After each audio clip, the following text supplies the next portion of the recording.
और इस देश से हम सबको उसकी तैयारी के लिए अपने आप को लगना पड़ेगा। ये मेरा सौभाग्य है कि मुझे 2 वर्ष पहले भी इस कार्यक्रम में भागीदार बनने का अवसर प्राप्त हुआ था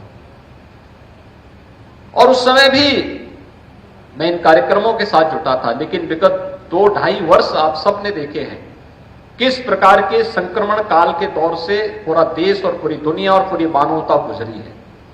इस सदी की सबसे बड़ी महामारी कोरोना ने कैसे मानवता के सामने संकट खड़ा किया।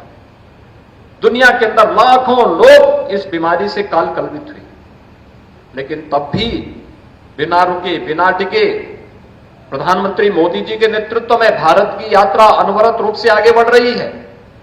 इस अनवरत यात्रा में आपने देखा होगा कि सरकार ने तकनीक का बेहतरीन उपयोग करते हुए आम जन तक अपनी संवेदनाओं को पहुंचाने का काम किया। अक्सर होता है जब हम तकनीक के जितने नजदीक होते हैं उतने ही तकनीक हमें संवेदनहीन भी बना देती है। लेकिन कोरोना कालखंड में तकनीक के साथ साथ सरकार की संवेदना जब दवा के रूप में, ट्रीटमेंट के रूप में, टेस्ट के रूप में, ट्रेस के रूप में और राशन के रूप में प्रत्येक गरीब तक पहुंचा है, तो स्वाभाविक रूप से भारत कोविड प्रबंधन का बेहतरीन केंद्र के रूप में दुनिया के सामने प्रस्तुत हुआ है। ये चीजें हमें दिखाती हैं तकनीक भले ही कितनी भी इंप्रूव हो जाए, कितनी भी बेहतरीन हो जाए, वह समाज की आवश्यकता है। लेकिन हम तकनीक के पीछे पड़ करके अपनी संवेदनाओं को न खो दें, यह भी आज की सबसे बड़ी आवश्यकता है। और उस संवेदना के साथ जोड़ते हुए किन कारणों से देश गुलाम हुआ था उस पर मंथन करते हुए आज कार्य किए जाने की आवश्यकता है। आज हम इस सभागार में हैं। यह एक महाविद्यालय है और मैं प्रदेश भर के सभी कॉलेजेस से कहूंगा केवल डिग्री बांट देना हमारा काम नहीं। कोरोना कालखंड में प्रधानमंत्री जी ने देश को एक राष्ट्रीय शिक्षा नीति दी है।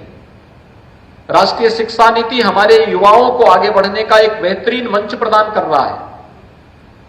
लेकिन हमारी सबसे बड़ी समस्या क्या हो गई? हम लोगों ने शोध को आगे बढ़ाने में हमेशा गुरेज रखा है। हम केवल अपने को डिग्री बांटने तक सीमित कर दिए हैं।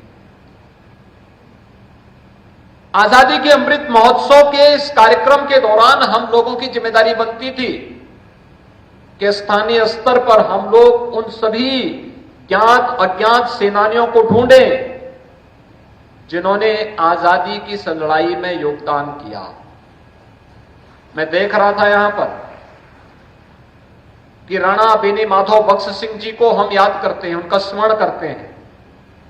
बीरा पासी को हम स्मरण करते हैं, वे उनके अमर सेनानी थे। लेकिन हजारों लोग जो शहीद हुए थे, हजारों सैनिक जो शहीद हुए थे प्रथम स्वतंत्र समर में अवध क्षेत्र में, उनके नाम क्यों गायब हो गए? क्या यह शोध का विषय हमारे लिए नहीं बनना चाहिए? क्या हमने गांव-गांव में जाकर के, स्थानीय स्तर पर जाकर के क्या कभी इन सभी बातों को वहां पर जानने का अवसर प्राप्त किया? बहुत सारी जगहों में, लोक गाथाओं में, लोकगीतों में, लोक परंपराओं में, कथा में, वहां की परंपरा में, वहां की बोलचाल की भाषा में ये सब कुछ प्राप्त होता है, सब कुछ मिलता है। लेकिन उसको संकलन करने का दायित्व किसका? ये भी हमारी शिक्षण संस्थाएं अगर कर लें, केवल सरकार के भरोसे छोड़ करके नहीं कि जब सरकार किसी संस्था को जिम्मेदारी देगी तब हम करेंगे। ये तो हमारे हर स्कूल कॉलेजेस के जितने वहां के शिक्षक हैं उनके फाइनल ईयर के जो छात्र हैं जिन्हें अपना प्रोजेक्ट तैयार करना, उनकी जिम्मेदारी बनती है कि हम अपने प्रोजेक्ट का हिस्सा बनाएं।